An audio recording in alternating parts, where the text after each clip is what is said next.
لیکن آپ دیکھیں کہ ہمیشہ آئیڈیل صورتحال نہیں ہوا کرتی، ہر شخص اتنا کنسیڈریٹ نہیں ہوتا.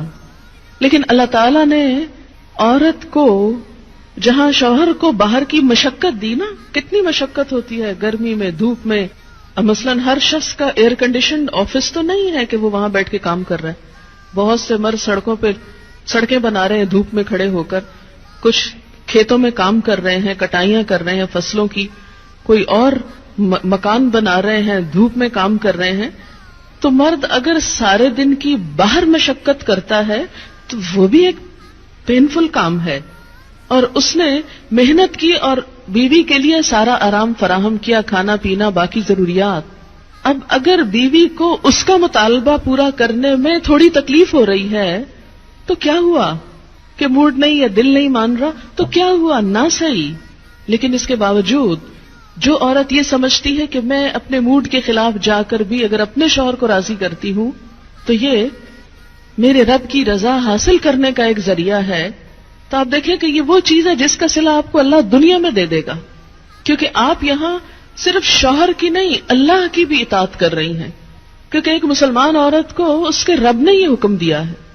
اور اس میں وہ حدیث آپ نے سن رکھی ہوگی اور عورتوں کو سنانے میں بڑی مشکل پیش آتی ہے مجھے ہمیشہ، اور عورتیں ایک دم اوفینڈ ہونے لگتی ہیں.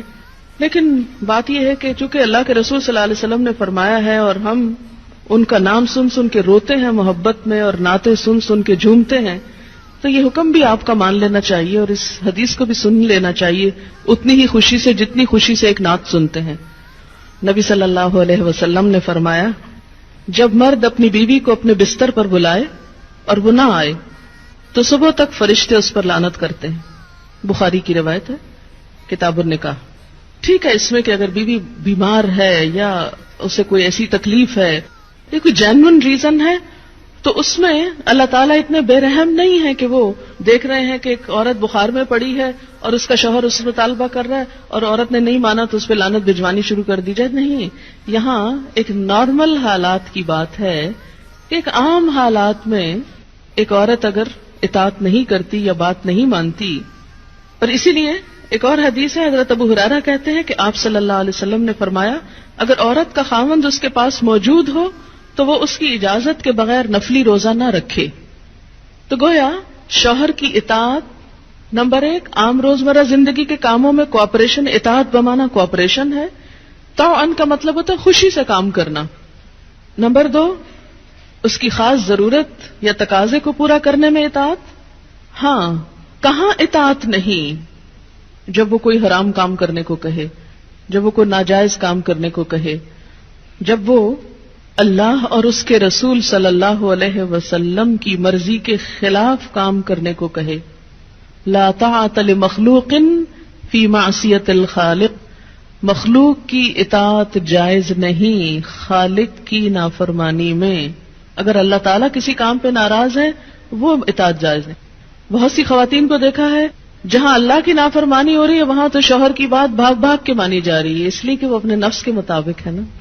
آپ سب جانتے ہیں کہاں کہاں.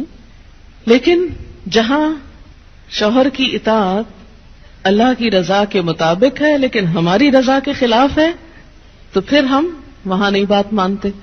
تو بسا اوقات ہم بظاہر اللہ کی رضا کا لیبل تو لگاتے ہیں، ہوتی اندر سے اپنے نفس کی اطاعت ہے.